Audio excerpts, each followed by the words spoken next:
Potty Mouths podcast, and we're gonna get into everything football, everything MLB postseason.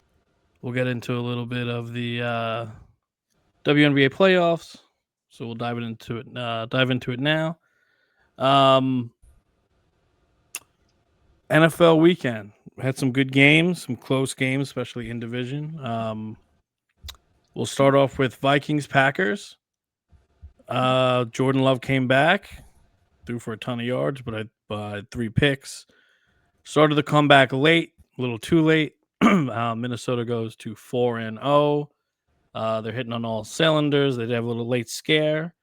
And then now they head to London to face the 2-2 Jets.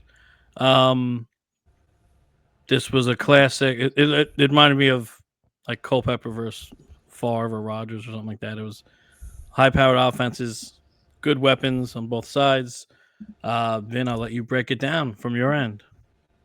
It was good to see Jordan Love back, doing Jordan Love things, as they say. Threw for a ton of yards, like you said. A couple turnovers that could have been the difference, obviously, for them putting up more points. Green Bay's defense got to Sam. Sam looked good. I mean, Jefferson had a touchdown. Did his dance. So it was nice to see that. But I'm really shocked of the Vikings and their record right now. I can't say it enough. You had Jones had almost 100 yards. Jefferson had almost 100 yards. I mean, unsung hero of this season so far for the Packers has to be Jalen Reed. I mean, putting up almost 140 yards for the Packers. Josh Jacobs, I know they were down. They need to use him a little bit more for what his value brings to the table for the Packers. But I think all in all, it was I hate to say good loss for the Packers if that means anything, but it's not knowing what you were going to get from Love if he was 100% healthy, and obviously he performed, pretty good except for the turnovers, obviously. But you can't say you walk away as a Packer fan being like, this was terrible, this is awful, this is a tough loss. No, I think they showed that if the Vikings are for real, that they can hang out, and they're a good team too, the Packers. So it was a good game for the most part. 22 points in the fourth quarter for the Packers, which is pretty unbelievable. Yeah, good game. Flores, once again, has that defense. I mean, winning. We're ready, and like you said, 22 in the fourth. So Flores, it took time for LaFleur to, make an adjustment to get the ball rolling. So good game, 4-0 Vikings. Sam Darnold, possibly MVP front runner right now. We'll see how the rest of the season goes, obviously, but Minnesota looking good. I'll get to it quick. I don't want to break this down too much because weather, ugliness, good defenses. Broncos win 10-9 at MetLife.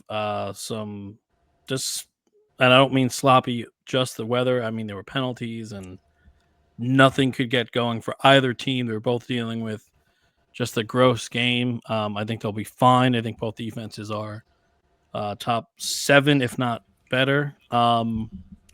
So I don't expect to see this again from the Jets. Maybe the rookie quarterback, Knicks, does have a hiccup once or twice later on the schedule, but I don't see the Jets looking that bad again. I attribute to the weather.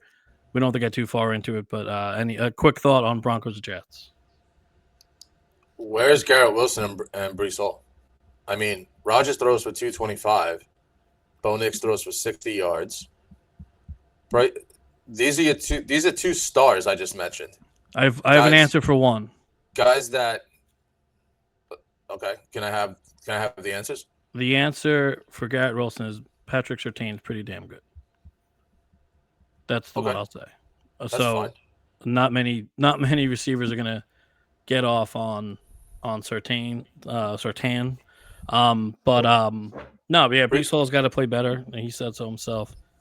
So yeah, I have an answer for one, but that's about it. I mean, that team's going to go on those two guys. I mean, Rodgers threw for 225 yards and put up 9 points. Not him. I mean, I didn't watch the game. I was working until whatever time, and then I saw like the end, and it was just like you said, it was a nasty day, and but anytime you hold a team to 10 points, you have to win the game. Even Rodgers came out and said the same exact thing. Right. So, and if Garrett Wilson wants to be an elite receiver in the league, he has to have more than 40. Well, I don't know how many targets he had, but you need to have more than 41 yards. I don't care who's covering you. I mean, Patrick Surtain can be amazing, but they're not going to win games if he has 41 yards. I don't care who's covering him. So there's your result of why Brees Hall had 8 yards. So yeah, no, listen. I think it's just a disaster. I think somebody had brought it up too. Is there a problem with Salah and Rodgers? Maybe, but still, what does that mean? They all have to play. I mean, that's what I always hate talking about. Coaches and managers and all that. Like they don't play. And if there's a problem, that's fine. When the lights are on, you have to play. And the problem is also these guys get paid $1 billion to be whatever they are. But I mean, the stats are just, for those two guys, to me, it's just you're not going to win a game if that's going to happen. I don't care who's on the field, who's covering who, whatever it is. That loss to me isn't on Salah, isn't on anyone in particular. That loss to me is the last residue of the Achilles tear, where they don't know the cadence. They don't know. They haven't been with Rodgers enough. Game sound, game speed, game feel, game reps to figure out the cadence and timing. That's what that was to me. Again, I don't see it coming back to bite them in the ass too much more for like a full game like that. I just think it's maybe focus a little more on that on practice, the cadence, because the cadence came up throughout the game. How many right games? After the game. How many games did Rodgers play in the preseason that he could have started it then? Yeah, it wasn't his call though, right? I'm sure he wanted to play that Giants game, but whatever. That's way too much time on a Broncos-Jets game that was 10-9. It's fine. I mean, maybe I'm wrong. I don't. That was my flush pick, but I didn't even check the weather. I wasn't even thinking. But got flushed. Yeah, got flushed out. So, yeah, I don't see that. Hopefully, it doesn't come back to bite them in the ass again. The whole cadence crap. But I just think that's a timing, chemistry, reps thing. But we'll see. All right, next game we'll go to is down to Atlanta, Saints and Falcons. Falcons kind of led the whole way here. Saints made a little run. Koo had a game, and he wins the game late with a field goal. 26-24, Falcons survive the division battle. I don't believe the Falcons had an offensive touchdown, and I believe everything was on Koo, and I believe there was a defensive touchdown in this game for the Falcons. So it's nice to see while Cousins is getting right and getting acclimated to London and Pitts and Bijan. Bijan, to your Brees Hall point, I think Bijan's not exactly doing what people expected. I think Bijan should be doing what like Saquon or Mason on the Niners is doing. It's not there yet. Again, you could chalk up the first 4 or 5 weeks to lack of preseason, lack of reps. We'll see. But any thoughts on the Saints losing to the Falcons? Saints had their chances, especially at the end of the game, but they just had too many penalties. There was Carr took them down the field, I think twice in the fourth quarter, like under 8 minutes, and they kind of really, penalties kind of set them back on really kind of like third down and longs, and that kind of was the difference there because they kick a field goal and put up by 1, and then it was a little bit too much time for the Falcons to come back at the end of that game. It was Kamara had a touchdown, which seems like it's when he's kind of going. They're going. Olave had a couple of big catches here.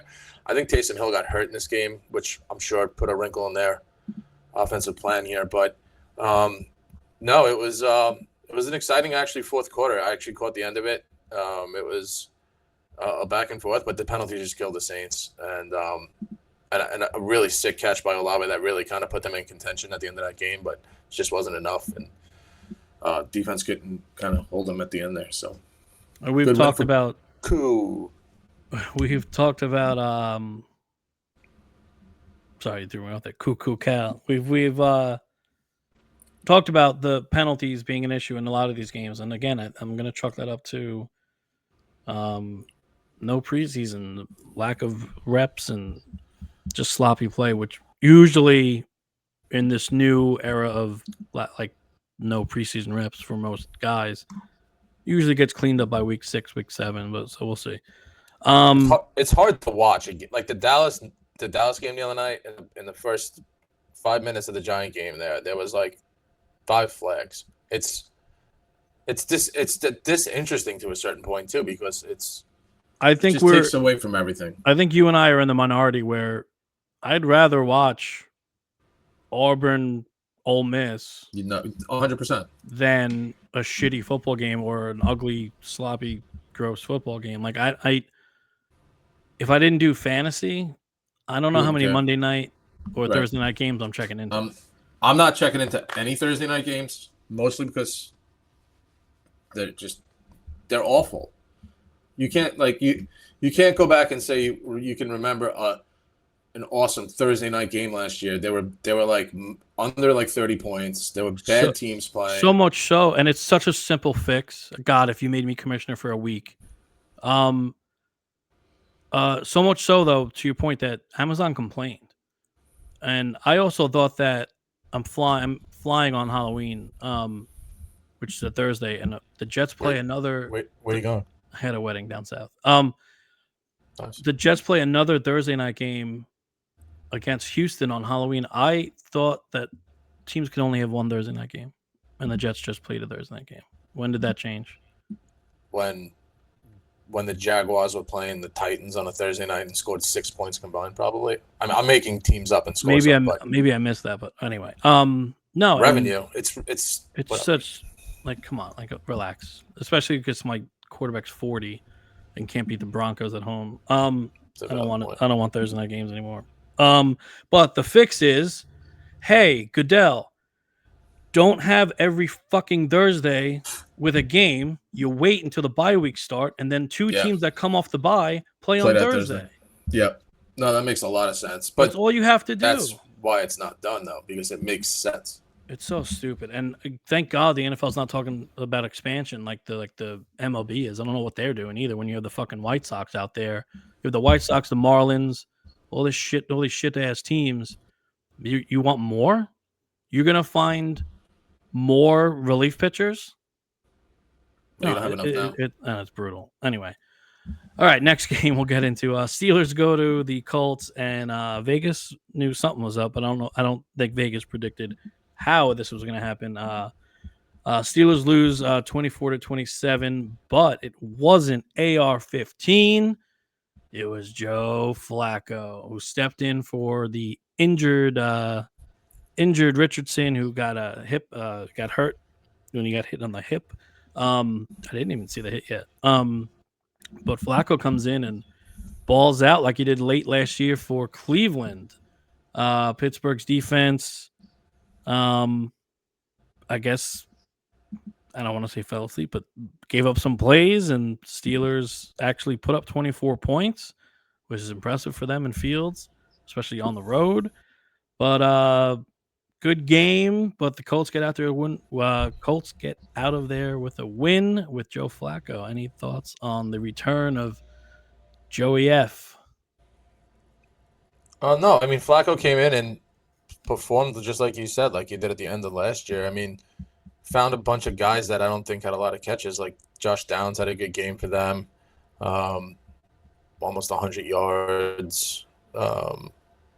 Just Jonathan Taylor ran the ball well, which I think helped Flacco out a lot to open up a lot of things. odd that the Steelers gave up as many points as they do. Well, did in this game, I should say. 14 in the first quarter, 10 in the fourth. I don't know about this. I know the Steelers' record was whatever it was just now, but I mean, 3-1 now. the leading rusher is Justin Fields, and Cordell Patterson's number 2 in this game for rushing yards. So, excuse me. I like the Colts in this game. I don't know. Pittsburgh's so boring to me. You like them? You like them in the game to win the game they already won? Last week. You had a Thursday sound. You had a Thursday sound to you. Yeah. Richardson's not going to be hurt for a while, but it just shows that if for whatever reasons, if he goes down, that they have a competent backup that can play. So, Colts, nice win at home, obviously against an undefeated Steelers team. Steelers really need to work on the running game a lot. I think. I don't know where Najee Harris is. I don't know what happened to him. Najee Harris is the new Trent Richardson. He has to be. He had one good year, that first year, and then everything's been on the decline since. And I mean, I know the Steelers have struggled up front for a few years now, but Najee's too. You would think he's too big. He should be like a bargain bin Derrick Henry, but he's just not. No, not even in the same breath. But that's a problem for them. And maybe if he was a little bit more dependent, that they can. Not I called him Joey F. Is he Joe Cool? Is that his nickname? Joe Cool? Yeah, Joe Cool. Yeah, Joe Cool. He was a Jet too. I don't even think I watched those games. Good Jet. But yeah, it makes you think like with Flacco there, what were the Dolphins doing? I mean, with a backup wise, but anyway, just can't watch them either. That was brutal last night. Next game, we'll get into another division rivalry game, which was close. Chargers held the lead for most of the first half, at least. Chiefs go into LA and paint the town red. They win 17-10 over the Chargers. Mahomes looked average at best. He was handing the ball over, turning the ball over too, to LA often, and actually, one of the turnovers was pretty costly because it looks like Rashee Rice has a torn ACL. I haven't heard the latest, but it looks like Rashee Rice is going to miss extended time, if not the whole year, because Mahomes actually ran into him making the tackle on the player who intercepted the ball. So Chiefs, like they usually do, beat the Chargers in a close one. Did you catch that game? I didn't think this game would be as close as it was. I think I said I thought they would actually handle them pretty good, but I didn't expect the injuries from Rice, and not that would probably make the biggest difference in the world. But where's the Chiefs' offense? Where's Chiefs' Kingdom? I know they won, but no points in the first. Travis Kelce seems like he caught some balls, which is a good sign. But you know what they did? They held Dobbins to 32 yards, and that was a big difference in this game. Made Herbert throw the ball a little bit more to guys that really don't exist. 10 points in the first, nothing the rest of the game. So hats off to the Chiefs defense. I don't know who the receivers are beside McConkey on that team. Couldn't tell you, and I'm sure Johnston. There you go. He didn't have a touchdown. He's had a touchdown in every game except Palmer, right? Joshua Palmer. Josh Palmer. But the Dobbins, the 32 leading rusher in the NFL was Dobbins, no? Yeah, you say where's the Chiefs offense, but when their defense is this good and Chris Jones is causing havoc and wrecking game plans. Yeah, no. They don't have to be vintage Tyreek Chiefs. They've proven that last 2 Super Bowls. It's pretty crazy just how good they are, how deep they are, and how well coached they are. So we'll see. Good point. We'll see how Harbaugh and the Chargers bounce back after their bye week now. Hopefully get Herbert healthy and get a little flow going with the receivers there. We'll see. All right, we'll go to Sunday night. Bills, undefeated. Josh Allen, all the MVP talk, hadn't turned the ball over. They go into the 1-2 Ravens into Baltimore, and all that happens is King Henry turns back the clock and runs for 199 and like 2 touchdowns. So Ravens smack the Bills. I'm not surprised. Obviously I thought it'd be a little closer, but I am not surprised that Baltimore gets this win late on Sunday. How do you feel about both teams after this result? So, talking about the Ravens, I think what I had said was that coming off that Dallas game, I thought that they'd come home and handle the Bills, and they did. Allen wasn't the quarterback he was the first couple games, and that's fine because he's been almost invincible. He looks incredible on the field, and looks like nobody could have touched him. But this was a reality check against a good defense on the road, not playing the Jaguars. Held Cook to nothing on the ground, which he's been big for them to open up, I think, a lot for him, Allen, down the field. Derrick Henry was, how old is he? Because he looks like he's 21.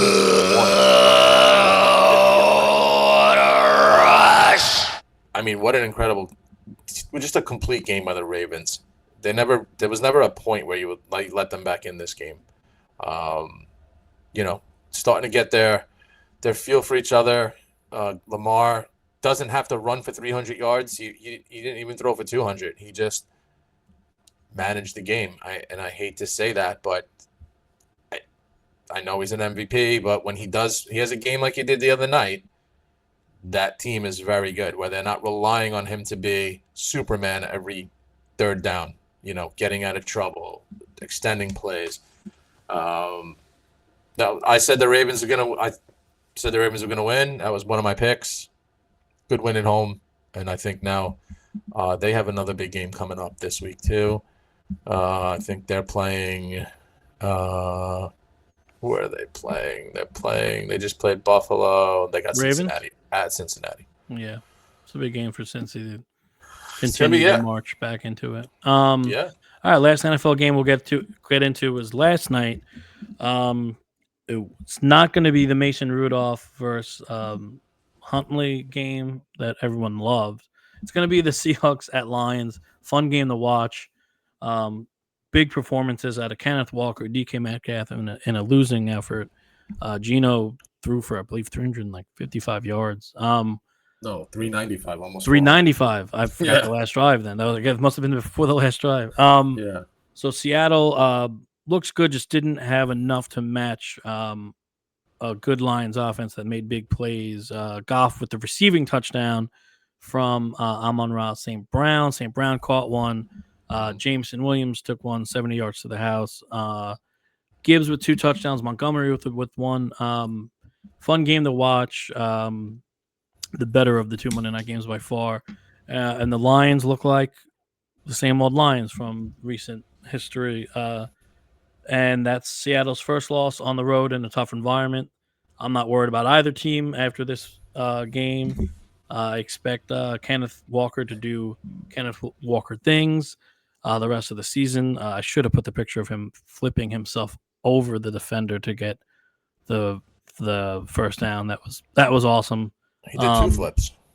Well, he got spun around, and his ass was on the defender, and then he said, "Okay, I'm kind of stuck right now. I'm going to use my helmet and flip my ass over this defender while not touching the ground, and then run for like 5 more yards on the first down." So that was awesome. I should have put that picture up, but wasn't thinking.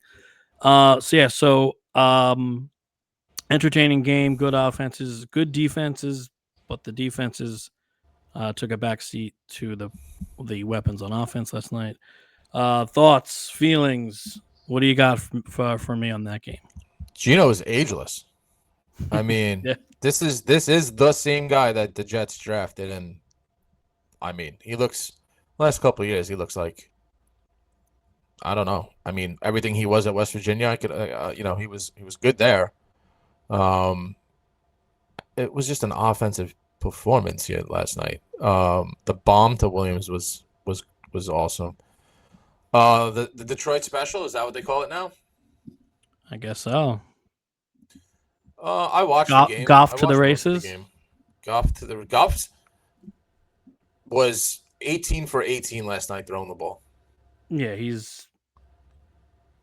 I'm going to say game manager. He's a little better than that, but Gino threw the he ball managed that game. 56 times. 56 times. And Kenneth Walker had 3 touchdowns. So, I watched it. It was fun to watch. It was better than the other game. I expected the Lions to win at home. I didn't expect this many points. I actually thought the Lions defense would have been a little better. Yeah, Seattle's defense was banged situations. up. Was definitely banged up, but No, they were. That coach is good. Yeah. No, they're going to do good things. I just don't know if they have the one. Obviously, like you said, the defense is a little banged up. 2, does Lockett is on the field, but he's like non-existent almost, and he's not terrible. Well, So yeah, Smith and Jigma and Bobo, a little Bobo action, and they were A using lot of both nicknames in a Seattle. lot of nicknames over there. They look good. No, it was a fun game. It was better than, like I said, better than the other disaster that was on TV. And why were there 2 Monday night games? 2 weeks in a row. Because Is that the new thing? probably not to overload Sunday because there's no buys yet. That's my guess. That's the a new buys, thing? the buys start. Oh, The buys start this week. That's my guess. Not to I don't know. overload Sunday. I don't know. I mean, who knows? Lions are fun to watch, and I love Coach Campbell. And I think, I'm not a Lions fan. I'm a Niner fan, obviously, but if I'm rooting for another team, it's definitely them for what he's done, the culture, the way he is. I think I said it. You might have said it. You run through the wall for this guy, and he'll run through it first, and then you're like, okay, And you'll bite a kneecap or two. right, because that's what he wants to do, and that was his opening press conference, and he's done nothing but win there and change things, and it's fun to watch them play. All right, that should wrap up NFL. No news I can think about other than the Rashee Rice injury, and then there's this guy Reddick on the Jets there's trade rumors now. So who gives a shit about him? Is it the Devontae trade for him or no? No, there's talk about hello. Oh, you disappeared. All right, you're back. Oh, sorry, I'm back. There's talk about maybe the Eagles wanting him back, or maybe there was someone else interested, but there's the Cowboys. What's the Devontae chatter like? Nothing yet, but if they won again, right? The friggin' Raiders won again, right? They beat the Browns. Yeah, I'm shocked. So if they keep winning, they're not going to trade Devontae. So we'll see. All right. On to college, and there was a little Friday night game, a little school down south that wears green and orange, and it didn't end controversially at all with a Hail Mary from the 30, which I guess can you call it a Hail Mary? Your Canes survive Virginia Tech, 38-34. The last play, it was wild. It was a review booth's worst nightmare. Everyone went up for it. It seemed like 2 guys could have come down with it. No one really did too cleanly. The call on the field was touchdown Va Tech. I'm a little surprised of how they found they could overturn that. But Miami, I don't want to. I'll say survives. Miami survives Va Tech and stays undefeated. And these are your boys, so I'll let you put a bow on this one. Well, I mean, the game was hard to watch as a fan, but it was a good game. It was a back and forth. Virginia Tech played 10 times better than I ever thought they would. They came to play that night. We turned the ball over. Cam turned the ball over twice, which he never does. Turning point in that game, Virginia Tech's on like the 25 of Miami on a 4th down, and they decide to fake field goal, right? I was texting you. I'm like, we need a turnover, and we got the turnover. Yep. Which was ridiculous. Why not take the points there? I don't know who you think you are. And that was the turning point for the Canes, because I think, from there on, they came down, scored. But the end of the game was, there's pictures and frames that are out there. He didn't have the ball. So I don't know. Obviously, in the review, they must have saw the same frames that are out there. I mean, there's a clear point where the ball's in the air, and then at the end, the Miami kid walks away with it. So I wish it didn't have to come down to that. But still undefeated. Going to Cal this week. 10:30 game day is going to be in Cal. Are you going to be awake for that game? I'm a little nervous. Wow, that's a good question. Yeah, Canes are on undefeated. They bumped down a spot. They were 7th last week. Now they're 8th. I guess when you win, you go down in the rankings, especially after I think Missouri lost, right? And then obviously No, Ole Miss whatever. lost. Ole Miss lost. Ole Miss lost. There you go. So they lose, and Miami loses a spot because it went into a review at the last play of the game. I mean, it doesn't. I guess they had to win 42-0 in order to get to. You don't spot 6. You don't sound sour. That's good. You guys will be It fine. just doesn't make sense. Canes are able. The Canes are able. Yeah. So I just the point of, well, not the point of anything, but my question is: say I'm at Bumblefuck U, and you play for Bumblefuck State. I'm the receiver. There's a 50-50 ball. Let's call it down the sideline. And we fight for it. Your foot's out of bounds. My whole body's in bounds, right? Okay. You touch the ball. Why do you get the advantage of getting of that being an incomplete pass? Are you saying that's what happened? I'm saying that's what the explanation was. That's what that's the explanation. That's the explanation. Nowhere did they say, to your point, nowhere did they say that the Va Tech never had control of the ball. They just said that the Miami defender was out of bounds, hit the ball, therefore it's an incomplete pass. Why, in any rule book, would you give that much of an advantage to a guy who's not even in the play, he's not even on the field, that he can make that an incomplete pass? You see what I'm saying? It's a bad explanation. That was their explanation. And if I was Virginia Tech and I got that explanation, I would have been livid. Yeah, I'm sure they are. I'm sure they are. But no, I wish I could pull the frame up and show you, but there's points in that play that the guy did not have the ball securely. Isn't that the point? You need to secure the ball in the end zone. Yes. It looked like he had it. It looked like he had it, and then it was out of his hands in a second. So so then you didn't have it if it's out in a second. Yeah. Well, he had it for half a second, and then it was hit by the defender out of bounds. What's the time period to hold on to it for a possession? I don't know. The whole surviving the ground thing is so stupid to me, but I don't know. Gotcha. Good win. Right. Let's go Canes. Yeah, the Canes win. And long story short, Miami wins. All right. We just mentioned it. Ole Miss goes and loses to Kentucky at home, 20-17. They couldn't get anything going. Their guys were faking injuries. That was early in the game. But like, coach told you to go down. Go down. Yeah, maybe they were looking ahead to their trip to the Bayou in 2 weekends. But I don't know. The Kentucky gets a win. Another good defensive performance at a Stoops team. Any thoughts on this upset? Yeah, so I said to you last week, I said I watched Kentucky play Georgia. That was a close game at Kentucky. Kentucky's defense played great that game too. The beginning of that Ole Miss game, Ole Miss came down the field, it marched down, scored, and I'm like, oh man, this could be a bloodbath. It turned out not to be. Like you said, Ole Miss couldn't get anything going. Kentucky every time Ole Miss would do something, Kentucky came down, did something, and then held them the next turn. Turn down the field. At home at Ole Miss, I mean, that's a huge win for Kentucky, and I bet them. It wasn't one of my picks, but I bet them on Saturday. I was going against everybody else against the Ole Miss. I think it was 16 or 17, some crazy wild number, and I said, all right. So I didn't think they were going to win. I thought they can cover. They did, and they did both. But Kentucky, like I said, if it wasn't for the Georgia game, I wouldn't have. If I didn't watch as much as I did, I wouldn't have thought they can play.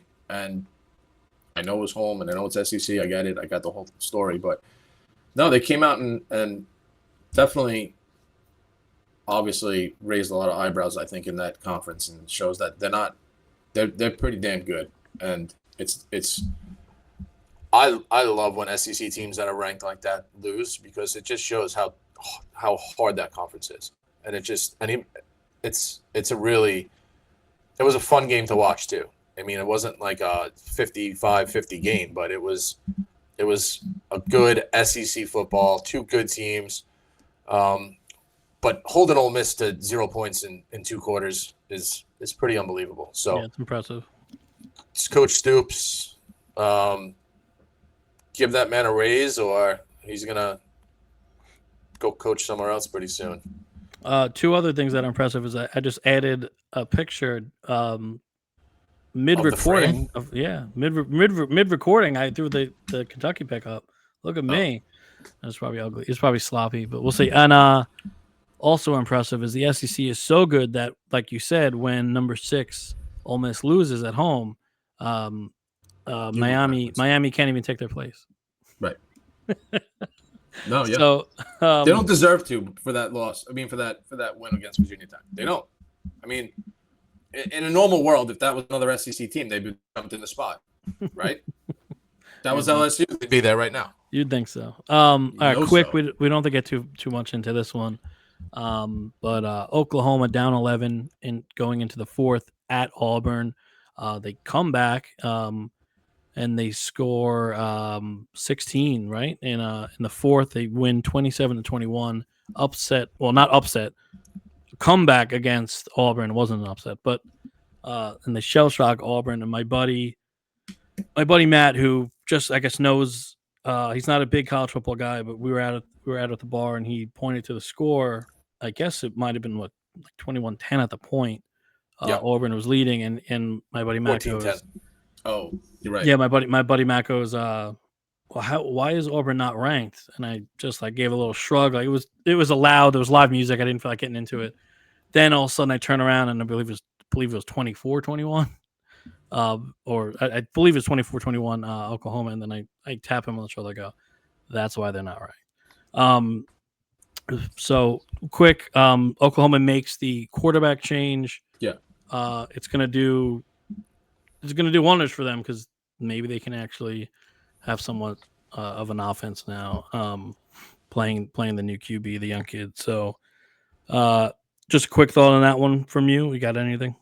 Yeah, impressive game by the Auburn quarterback who threw for 330 yards. I think that was the first game he played too. So yeah, a lot of SEC teams making the switch, like A&M, Auburn, Oklahoma. There's another SEC school who made a quarterback change that's escaping me now, but yeah, it's now or never for these teams, I guess, as SEC play has started. I guess I wasn't overly impressed with the Oklahoma kid. I mean, I was more impressed with the Auburn kid, to be honest with you. But yeah, but even the drive late against Tennessee, it was the new kid. It was the no, that's fine. But I mean, he's giving them some life. A 5-star quarterback on the bench who's not going to be there next week. He'd probably be in the portal, and maybe he'll go to UNLV if they promise him some money. Well, the kid bailed out the other day on some other team. He's like, I wasn't getting whatever he was promised to. I mean, enough's enough. Go fucking play for the school you went to go play for. No, it's on the agent. It's on their agent to get shit in writing. It's nonsense. It's not on the kid. It's not on the kid. It's on the agent to put shit in writing. It's on these schools to not promise shit if they are.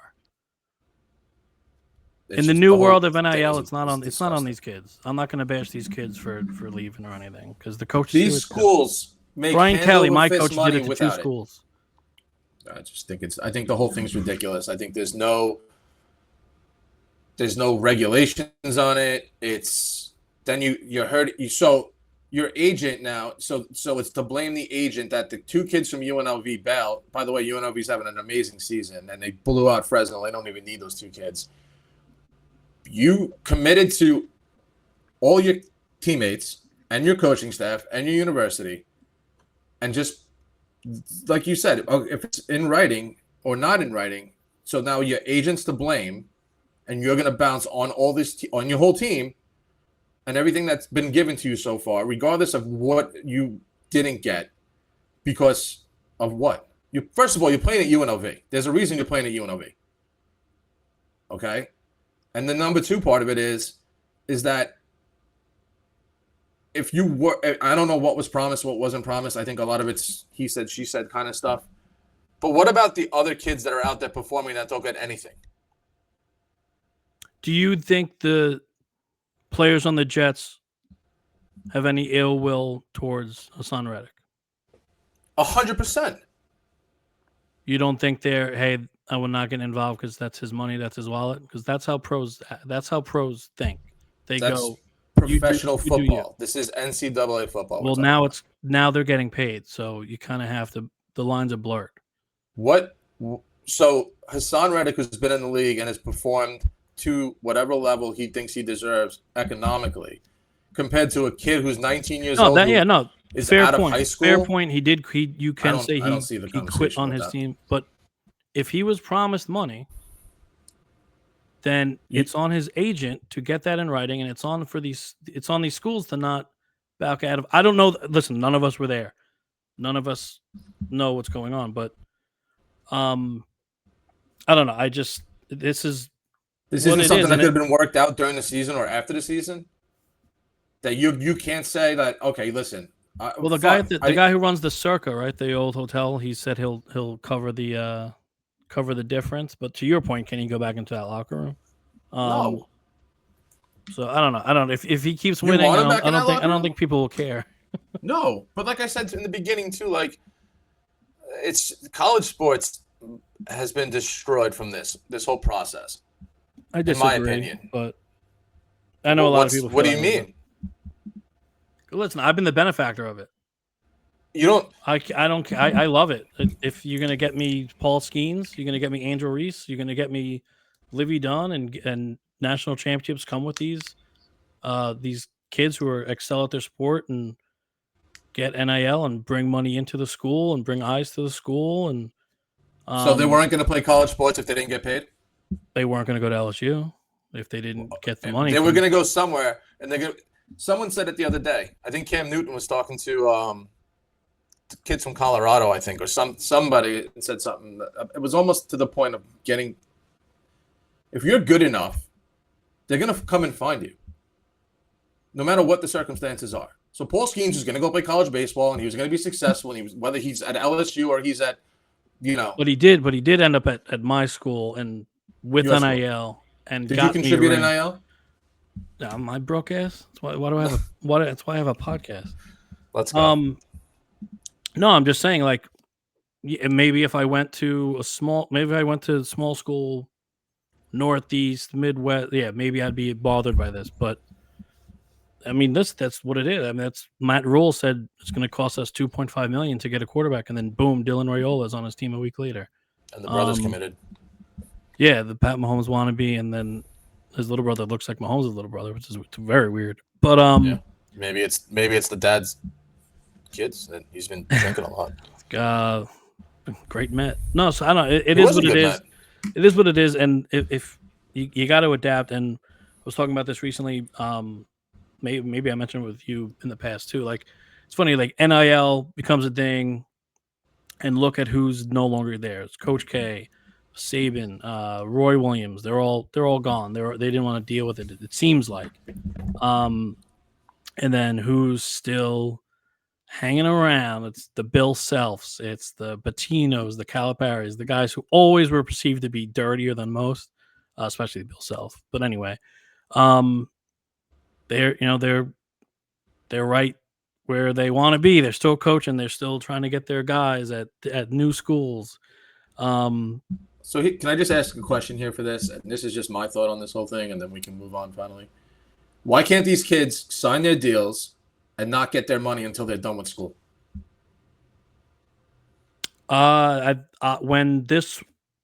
Before this was official, that's how I thought it should have been. It should have been like a stipend.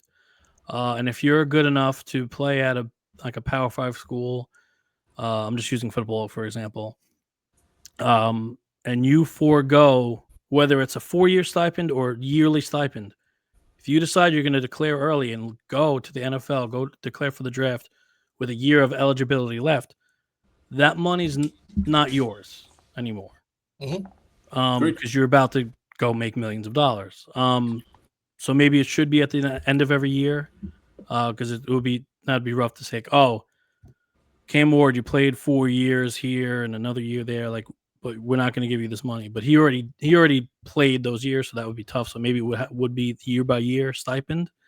I don't hate that, and he's got to get his grades up and go to class and stuff. I don't hate that. That's how I thought it should have been, but I don't know. There's just a lot of money out there, a lot of boosters, a lot of collectives at each university. So All the same people that have been hanging around for the last 50 years. yeah. And those guys that you mentioned before, Coach K, Roy Williams, they were all doing it some other way, somehow, no matter what, because they weren't. You North Carolina. We love North Carolina hoops, right? Yeah. You think any of those guys, none of them got paid? You don't think Vince Carter got nothing? You don't think? I mean, there's the heavy Kobe White. There's the heavy rumor. Guys. There's the heavy rumor, and he was actually called to a stand in a court case, but then they said they changed their mind. That Coach K gave Zion's mom a shit ton of money. I heard. Yeah. So who knows? But my point of that, it was I was just joking with the Saluka kid, who's a Long Island kid, by the way, which it tracks that a Long Island kid be like, nah, fuck you, I want my money. But if it's the school that legit made those promises and didn't live up, then it's on the kid's agent. But like, let's just Manziel when he was there, they sick year, right? And he is selling millions of number 2 jerseys in Texas, and he talks about it all the time. That was then. What should have happened was Adidas and Texas A&M should have said, all right, Johnny, we'll give you X amount of percent of whatever we're going to sell. Fuck Johnny. Go to the Fab Five. Go to... Right, exactly. But I'm saying in the most recent times that guys that, especially with merchandise and things like that, yeah. Hey, Johnny, this is what we're going to do. Adidas is going to write you a check at the end of the season for everything that we've done and you sold that's on your name. They aren't selling the fat linemen that were protecting them. Johnny football. Hey, Adidas and whoever wants to, and whoever he's signing for, cut a deal. End of the year, every year, we're going to give you whatever money we're making off of you. You're getting a percent of everything that we get. I mean, Tebow should have got a percentage for every Bible that was sold in Gainesville. 316. By the way, if you ever read that stat of 316 on him in the Denver game, it's insane. But that's another conversation for another day. I don't know if you know about the whole thing. Yeah, do it. It's great. It's a wild situation. Yep. All right, quickly, I'm going to go through these quickly. Yeah, go ahead. Down. OK State goes to Kansas State. Kansas State throttles them 42-20. Your boy Ollie doesn't look like a Heisman guy. Kansas State bounces back from the BYU thrashing. It looks like Ollie. 23, Kansas State beats 20, OK State. A game you might have tuned into, I'm not sure. We didn't talk about this. Louisville goes to South Bend and loses by 7. They tried a late rally. They are not good against ranked teams in recent history. Notre Dame gets that win at home to keep pace for possibly the playoff. You have any thoughts on that real quick? Who playoffs? Notre Dame. You never know. I just hope Louisville stays ranked because that'll be the only team that we play all year that's ranked. I said that last week, and I'm praying that they're 22 this week, so they got to hang on. And whoever I think they're playing somebody, whatever, they should win. So. And then I'll do 2 more quick, and then we have to talk about the big one. 19 Illinois goes to Happy Valley. Penn State beats them 21-7. Yeah. I mean, listen. 19-point dogs on the road. Yeah. I mean, they held their own for. Yeah, they hung in. Penn State will always be a pretender to me until they can beat Michigan, Ohio State. Now in Oregon, now in Ohio State, USC even. We'll see.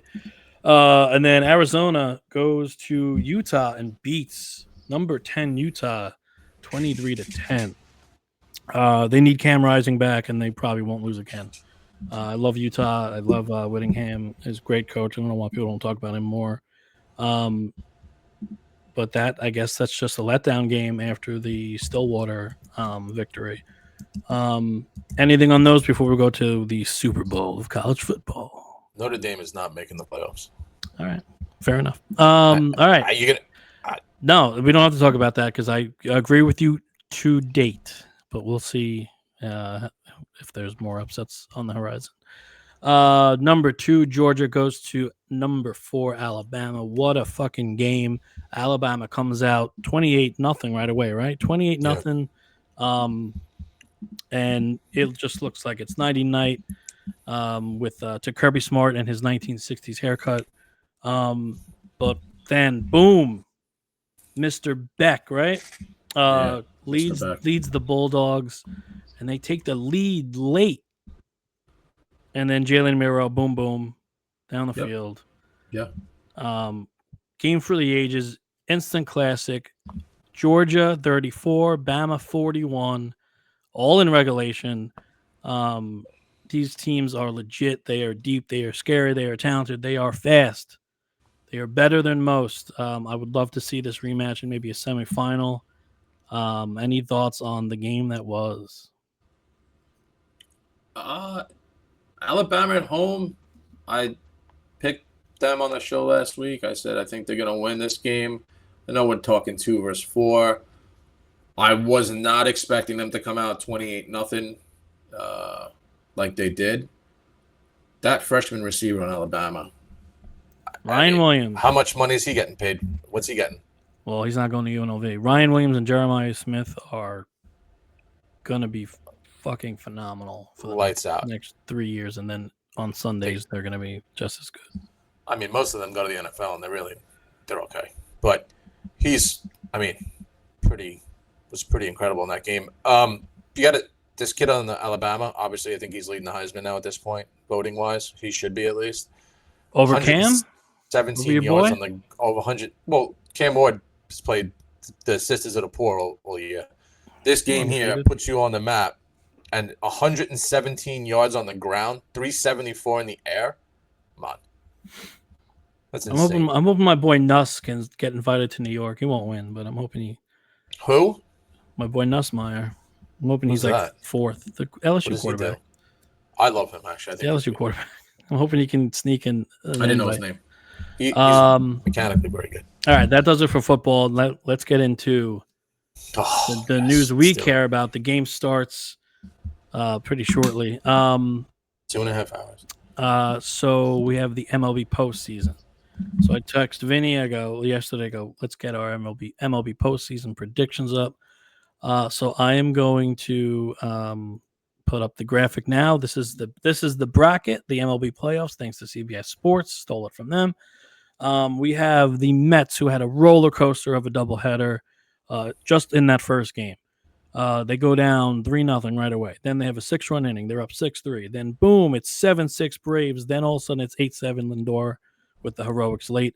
And Diaz says, "Keep me in. I got this shit." I got that. He said those exact words. Yes, and then the Braves win the second game, ousting the current reigning NL champs, the Arizona Diamondbacks. They send them home.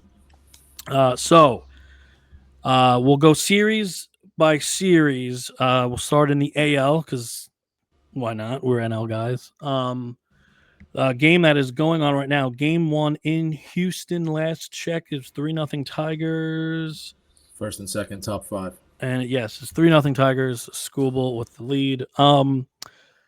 So Tigers and oh wow, this is not up to date. This graphic, I got the wrong fucking graphic. All right, so if you're looking, if you're watching the graphic, What is that? Kirk Gibson Flip. playing with the Tigers. Flip the Royals and the Tigers. So the Tigers are playing Houston.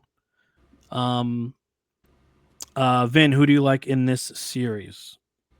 Again, knowing that game 1 is likely going to Detroit. How about, first of all, Verlander is not even on the roster. Yeah, he stinks. Well, the Mets saved a lot of money by him not doing that too. But I'm going with the Tigers. I think that if this game ends like it does, them winning against having so just correct me. All the games are in Houston? No, game 3 will be in Detroit if necessary. If necessary.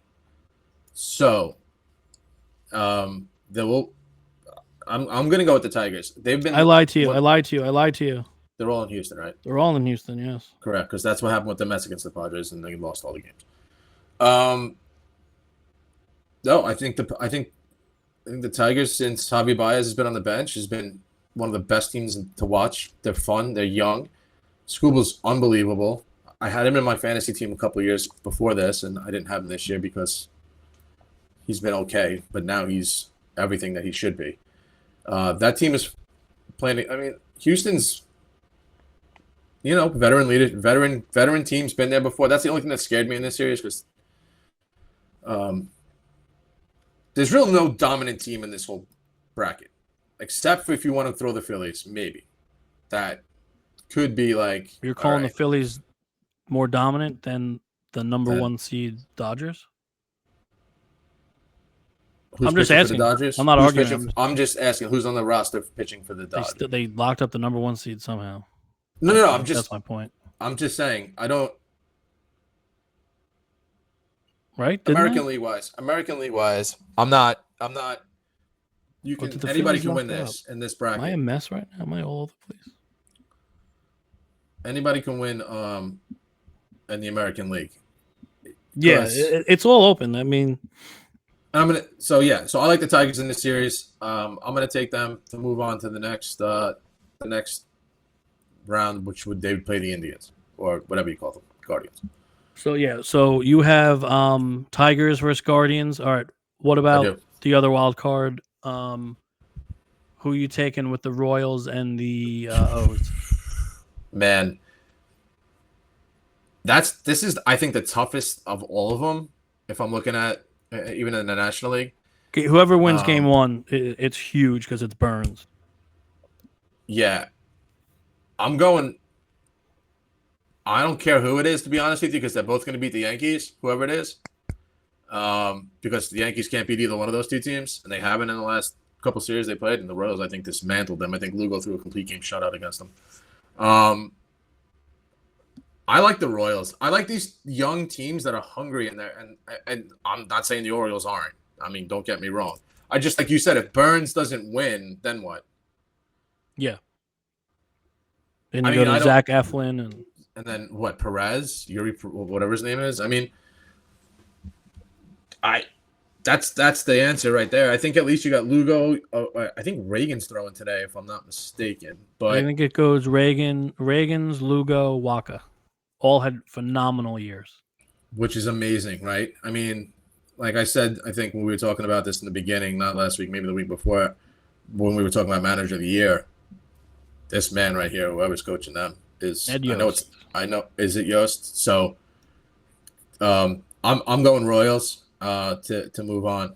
I think that the Orioles are gonna be in a little bit of a reality check here, and the fact that this team is not the Royals of last year. They're good. They're young. It back. Bobby Witt's awesome. Matt Quatraro. Yeah, Yost was the old coach. I thought he so. Took over from Matheny after 2022. Yeah, Ned Yost hasn't been there since George Brett. I think I said Ned Yost on like episode 2. My bad. I don't even know who this guy is. But yeah, great team. All right, so you're going. Did I cut you off or you? No, I'm gonna go.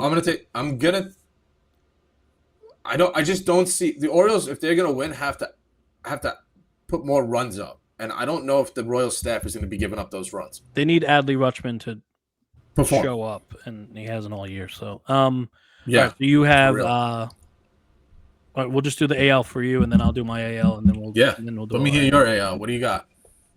Well, no, I'll let you finish the AL. So you're gonna do Tigers, Guardians. My whole side. Yeah, Tigers, Guardians. Who do you got there? I'm gonna stick with the Tigers being hot. All right. And running it, and then I'm gonna take KC over the Yankees. That's KC not going to any. Running hot as well. All right. So now you have AL Central. Yep. ALCS. All right. 7-game series. Tigers, Royals. I think the answer's obvious, but who do you got here? I'm going Royals. Yeah, I think that's pretty obvious if you look at the starting pitching. Yeah. I think that's really what it comes down to, because I don't think you can tell me who. I mean, obviously, if they're on your fantasy team, that's another conversation. But who's pitching for Detroit other than Skubal? I know they have other guys. I'm not saying they don't. I can't even think. There you go.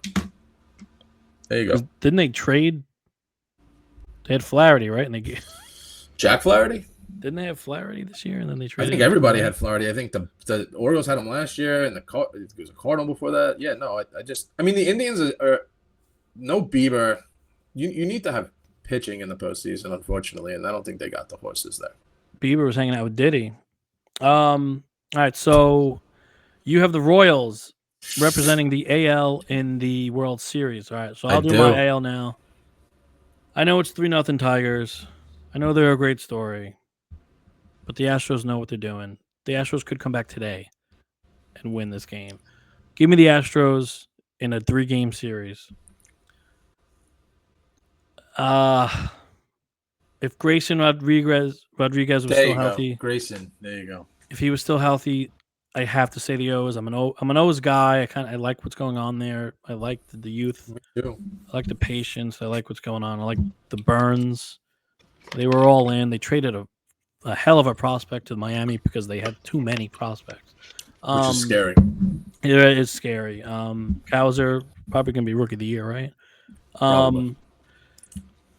But I'm gonna go Royals. I hate to say it. The O's are a year away.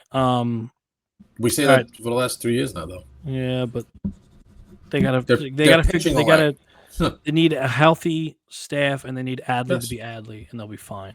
If they might lose Santander, we'll see, which would hurt, but they're loaded with prospects, so we'll see. So I'm going Astros, and Cleveland. A hell of a series. Cleveland's so underrated. Class A is putting up Mariano Rivera numbers. We talked about in the previous episode. Jose Ramirez, the best player no one talks about. Could be a 40-40 guy, right? Or he could have been. Could have been, yeah. He's doing numbers that no one cares about because he's not in New York. Yeah, he's doing numbers that I think only Witt and maybe J-Rod in Seattle have done. That's tough, man. I'll go Cleveland. They've been sound all year. I like their bullpen. I'll go Cleveland over Houston. I will go Yankees over Kansas City. And then I'm going Cleveland over the Yankees. I'm going Cleveland over the Yankees to finally figure out Judge and Soto and Stanton and whatever they can do. I think the bullpen's the difference. I don't know who's going to, in those big moments, 7th, 8th inning for the Yankees, I don't know who's getting the ball. I don't know who starts. Stroman? Stinks. No. I'm not saying he starts the series. I'm not saying that. Oh yeah, okay. No, I get you. You get it. Right. Louis Gill? You're gonna happy with Louis Gill on the mound in a game that matters? I mean, they probably been are. there. All right, so I'm going Cleveland. I'm going Cleveland, but if it's Houston, Baltimore, or Kansas City, I'm not going to be surprised. Detroit would surprise the hell out of me. All right, NL Braves Padres. I think it's kind of simple. I think we're both going to go Padres. I was hoping the Mets played the Padres, honestly. Yeah, I'm so hot though, man. And once Machado got healthy and Tatis got back, I like Sale. No Sale is going to be obviously a big problem for them. He's not even on the roster. Schwellenbach and the other kid's hurt too, right? Blanco, that they picked up off the scrap heap this year, who's pitched well for them. He's hurt too. Is he? So I don't know who the Braves are throwing besides Schwellenbach, who obviously owns the Mets. They have Fried, they have Schwellenbach over the hill, and Morton, Fried. Maybe Morton. Charlie Morton's been brutal. So I'm going with you. I'm on the Padres with this. All right, I agree. I'm going Padres. Listen, the Brewers have been solid all year. Yeah. They have the manager of the year in the NL just over Mendoza, in my opinion. Their pen is solid. Their lineup is young, athletic guys. Their rotation is solid. I'm going Mets. I don't think this train stops here. I think it eventually will be stopped, but I think the Mets are riding high. Oh, that's my computer. I think the Mets are riding high. The Mets have too many veterans. They have been here before with JD Martinez, Severino. These guys have pitched big games, meaning Severino and I mean, Peterson has pitched in the playoffs, not well, but he's been there. They've been in a spot. Give me the Mets to make hopefully quick work of the Brewers. And then what do you have there? I think you feel the same. I got two questions. Why, if Mendoza wins the series, is he not manager of the year then? I think it's a regular season award. So I none of think this matters. I'm assuming voting has already happened Why do you think Milwaukee's the guy there that because they lost their manager, they lost their top two starters. They didn't have their closer for half the year. They lost Yelich. They lost their president of baseball ops and their GM is the same guy, right? And they didn't miss a beat, and you could say they improved. Was this his first year ever managing or no? That's a good question, Pat Murphy. I don't. believe so. It makes sense. I don't know who he is. I mean, I'm not saying I know everybody who manages and coaches baseball, but Yeah, we don't. I thought Ned Yost was still in. Yeah, that's a good point. So tell me how you feel while I look at Pat Murphy's Wikipedia. Obviously, we want the Mets to win the series. If you watch the Brewers play the Mets this past weekend, and I'm not saying the Mets had to win to get in and to avoid Monday and all that, and they didn't perform, and now they're going back there again.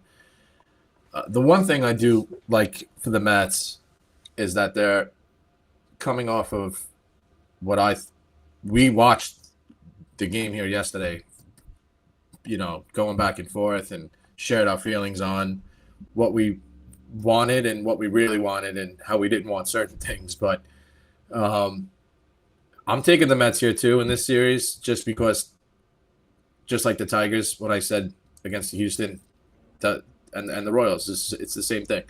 Teams that are sitting around right now, the Yankees and Phillies and Dodgers and these guys, sitting around in baseball is not good, right? You agreed. Such a huge disadvantage to have this huge disadvantage. So now you're hot, you're playing, you traveled again like you've done all year, and you're getting right back into it today. So there was no trying to work on things and trying to get in the cage and throw bullpens. No, now the Mets are getting back on the field, and they're gonna continue this little run that they've had here until they play the Phillies. I agree with you, but here's the thing. I'm not saying they're going to lose to the Phillies. I'm saying that's going to be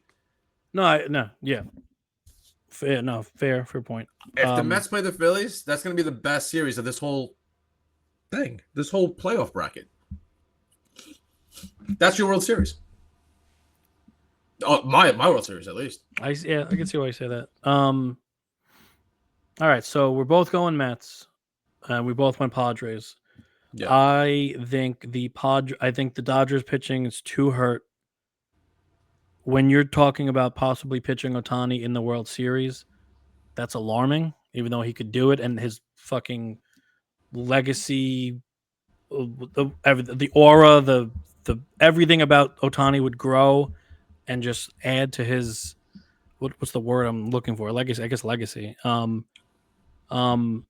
It would be amazing if the Dodgers do make the World Series and Ohtani pitches twice and wins. That would be insane. I just don't see it happening. He's supposed to pitch? There's talk that Ohtani, if they make the World Series, will pitch. I mean, they don't have a choice. I don't know who else is on the. Yeah, that's the thing. That scares me. So I'm going Padres to beat the Dodgers. And then I just think the Phillies are too deep at starting pitching. I think the Phillies get the Mets in probably a 6-game. Oh, no, it's 5 games. It would be 5 games there, right? Mm-hmm. It would be 5 games. Yeah, I don't know. It pains me to say it, but I thought the Phillies were going to win this since March. So I'm going to take the Phillies to knock out the Mets and the run and hopefully get us 1 week closer to Soto and Mets. Yes. Orange and blue, but we'll see. So then I'll let you do your NL picks there too now. So I'll start with the Dodgers and the Padres, and I think that the Padres are going to beat the Dodgers. I think that you have the familiarity with each other, the healthiness now of the Padres, the pitching for the Padres the back end has been unbelievable. Yeah. And I don't know if the Dodgers have what it takes to come I'm not saying like hitting wise to come back against them in the back end of games, but I don't think they have the pitching to keep them into it that long. If that makes any sense. No. The Dodgers. It's funny because the Cleveland, the Yankees, the Phillies, the Dodgers all get this break, which is not an advantage. No, it's not.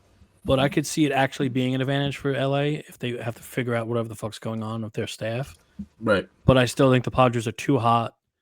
They will beat up on the Braves. They will be fresh. They will be ready. They'll see live pitching way earlier than the Dodgers. So, yeah, I'm with you. I think the Padres hit the ground running and make probably easy work of the Dodgers, even though I love Betts. I love Ohtani. I just don't see the Dodgers. You do love Ohtani. I do. He's my guy. I would never love a Dodger, so I don't know where your allegiance is. He's an angel. He's literally an angel. He was sent here from heaven. Let me give you my. I'm gonna take the Mets beating the Phillies. So you trust in Manaea, Peterson, Severino over there, proven playoff performers? Who? I'm just saying. Wheeler? I don't like. No. I'm asking who's beside Wheeler. Who? Nola, Sanchez, Suarez. These guys are Ranger Suarez. These guys are proven playoff performers, man. All right, I'm just saying. All right. I hope you're right. I hope you're not too right though, because I don't want this Mets team coming back. Not all the guys. Stearns needs to look. Here's the bottom line: if the Mets aren't getting past Milwaukee, if Alonso's not going to start hitting, and we've been saying, I say this every week. Oh, this guy's got to hit. This guy's got to hit. If he's not going to be existent, then forget Philly. Well, that's the thing with it. That's the thing with advanced scouting, is that the bottom of the Yankees order isn't going to get a fucking hit, and you know that Alonso is going to fucking struggle. Let's just. I'm not disagreeing with you, but I mean, if with this advanced scouting, that's why I'm looking at hopefully a little surprise from like Alvarez and Vientos. I think them and Lindor and Nimmo are going to have to be the key if the Mets go on a run, because I don't see Pete being smarter than the scouts. Looking for the right pitch. Not if he swings at every slider that's 6 feet out the box. All right, so you have the Royals. I have the Guardians. I'm gonna put the Phillies over the Padres into the World Series. Okay. Who are you putting? Padres. You're putting the Padres. I know I said on paper, Philly's the most dominant team I think in that whole bracket. Yeah, even though the Dodgers had more wins, but anyway. Yeah, I'm busting your balls. I think the Phillies beat Cleveland in like 6 games. I think the Phillies win the World Series. As a Met fan, you might say I'm crazy or not a real fan. No, I want this to happen. I want the Phillies to win the fucking World Series. I want Cohen to see a rival win. So it's like, you know what? That's a good point too. Let's go get Soto. Let's go get Burns. Let's go get Bieber. Let's go get Roki Sasaki. Let's maybe not all of them, but let's go after them. Because clearly we weren't good enough, and clearly this Phillies team is a threat where they can make multiple World Series under my reign. Yes, Mr. Dallas Peranza. So with that being said, here's the argument to the other side of it, right? The Mets had 0 expectations this season, and they set that bar in spring training, right? And then they said, okay, we're going to go sign JD Martinez for $12 million this year. Okay. There was we were not expected to have this conversation. They weren't supposed to be in this bracket, right? Yeah, but you say that, I'm going to cut you off. You say that, but in the middle of April, the end of April, Stearns and Cohen were saying we expect to be in the playoffs. So they moved the goal line, not the fans. Mm-hmm. They moved the goal line when we're like 10 games back. Fans should know better at this point. Number one, they don't though. The Met fans are all fucking lollipops and rainbows. But go on. So the argument is, whether Philly wins or not, that they weren't going to go and make the big splash this year. They didn't. And that they were going to, I don't know what the plan is. I know Cohen's got the money. I think the plan is let McCann, yes, James McCann, let Scherzer, Verlander, let all these guys come off the books, and then we can reload. I think that's what the plan is. I would say that would make the most sense of a plan, but I don't know if if the GM here now, what I forget his name, I should know that, but Stearns? he's not a big spender. He's not a guy that goes and does that. And I He's don't not know a if he's not a big spender. Milwaukee And thing or we've seen was guys it- like Hein Bloom Hein Bloom is taking Yeah. over the Cardinals, which is not a good thing. Hein Bloom took the Tampa Bay model and tried to combine that with big money in Boston, and it was a failure. Didn't he win a World Series? Hein Bloom? Didn't he go win? in after that? I don't know. Gotta check that. Chucky will. If he won the World Series, wouldn't he have that job for longer than he did? I don't know. Some by the way, things don't work out. Just backtracking. Pat Murphy was the interim manager in San Diego in 2015. That's All it. right, so no big deal. First year guy. I can't even spell Hein Bloom. I thought before Chaim Bloom. Was he there for that? No, was he? 2020 to 2023 Boston Red Sox. So won a World Series. When was the last Red Sox World Series? Last Red Sox World Series.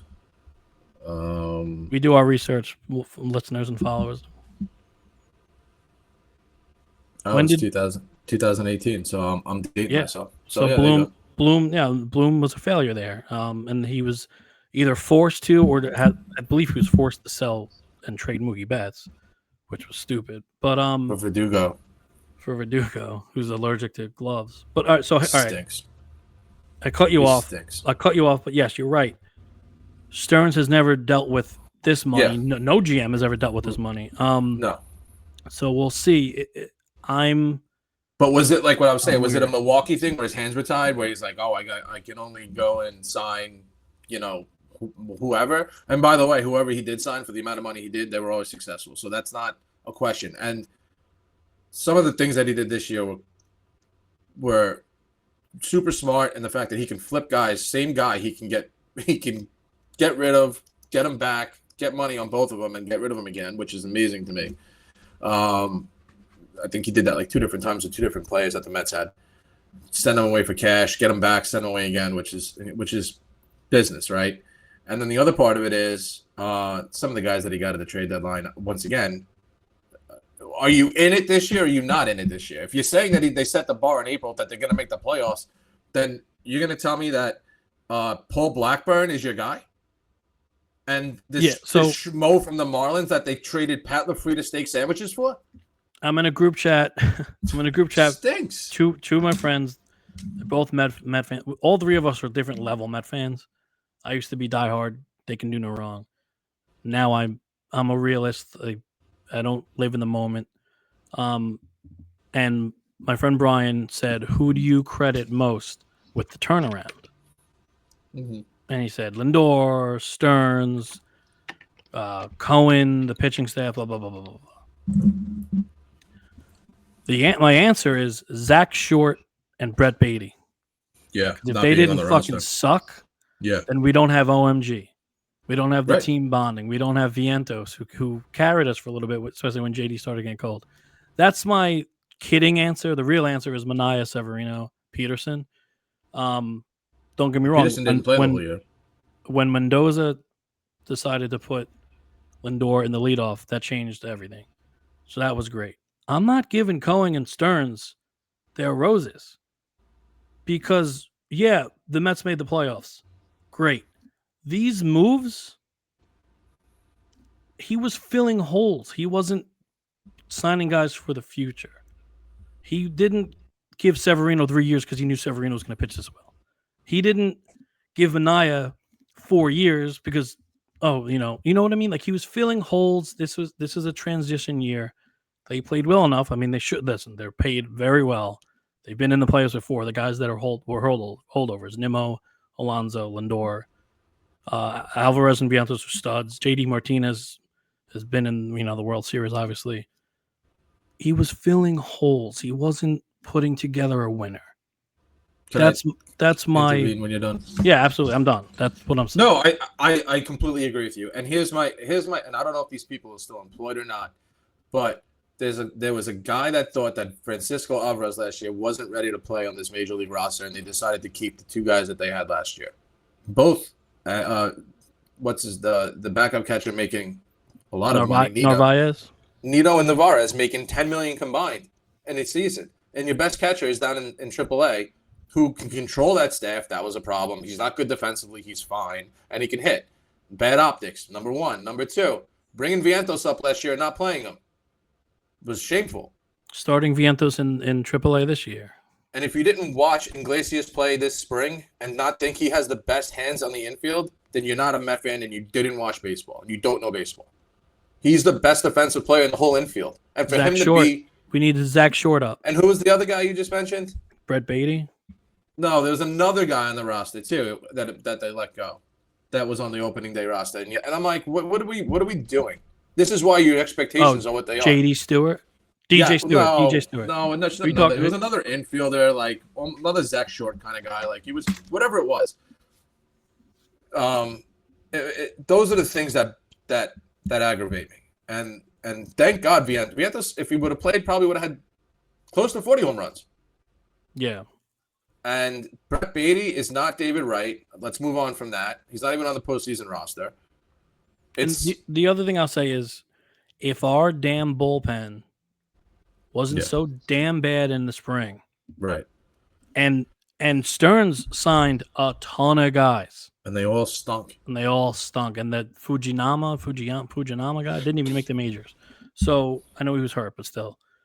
He had a visa issue, and then he stunk in Oakland and Baltimore. He stinks. If Stearns, if you really want to give credit to Stearns, or where I'm not giving it is like if he signed the right arms, we're not playing on the day after the last day of baseball to try and make the playoffs.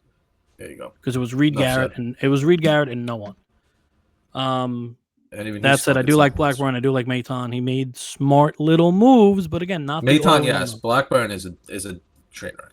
Like you want to show me an all-in move, you go get Luis Robert or whatever from like the White Sox. You go get Garrett Crochet. Like that's an all-in move. That's my point. So when you're telling me they set the bar to make the playoffs in April, then you're in the hunt. Then you have to go make that moves. The Darren Ruffs of the world, okay, and the guys that they got this year are just moves to say, all right, it's enough. We did something. Close. Look, we did something. We did something. We kept us close, right? Yeah. We kept us.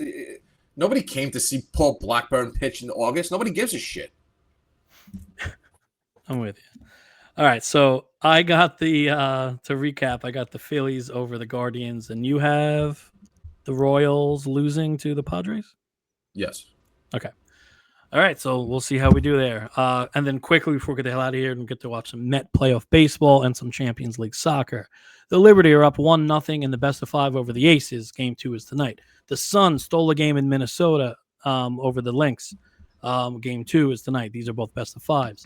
NBA, real quick. Karl Anthony Towns traded to the New York Knicks. Is that official? Yeah, I am not a Karl Anthony Towns guy. I am not a Knick fan. I love this because I think it breaks up the chemistry. The Nova Knicks are a little splintered now with DiVincenzo in this deal. I think Julius Randle was good for the guard play here. I think Karl Anthony Towns thinks he's Steph Curry. I think it's going to take about 6 to 8 weeks for them to find their footing, and 6 to 8 weeks in the NBA.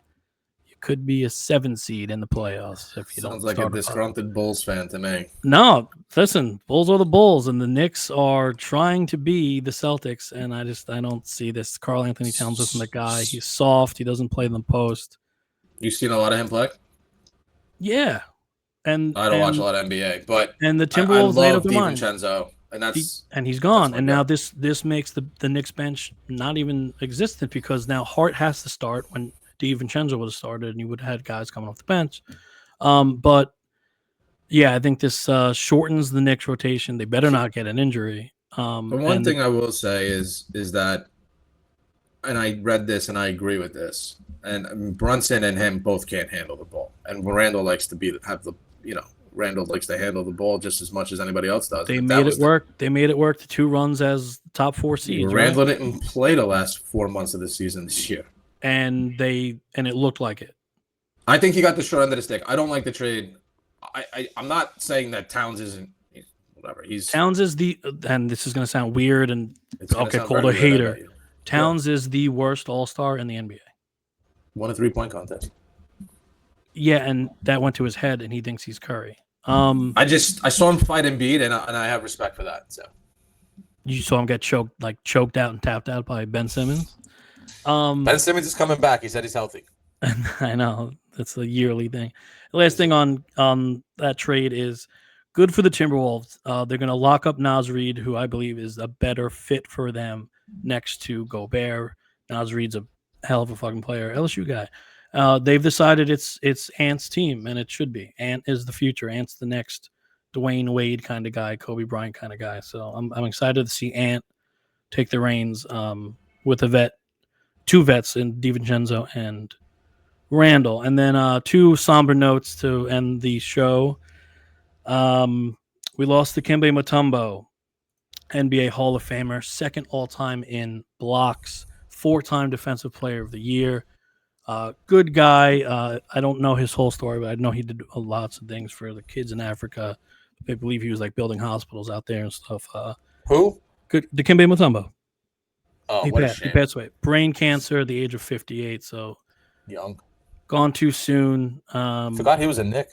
Good guy. He's better than Towns. Good guy. He will be missed, especially in the NBA circle. I don't think anyone ever had a bad thing to say about him. Standout at Georgetown. And then lastly, the all-time hits leader, 17-time All-Star at 5 different positions, and he won 3 World Series.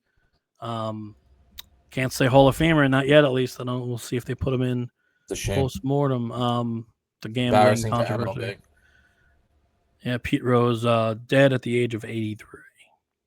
I just got some news on my phone that Devontae Adams has demanded a trade now. Oh. Great picture by Rose. I'll take that. Is that breaking news? Couple teams are involved in this already. They say Jets, Reddick, Steelers. They say Cowboys, Jets, and 49ers. Oh boy, Ayuk! You're gonna give up Ayuk? I mean, that would make the most sense because he doesn't wear the right shorts to practice. So is that okay? He threw a fit the other day. Yeah.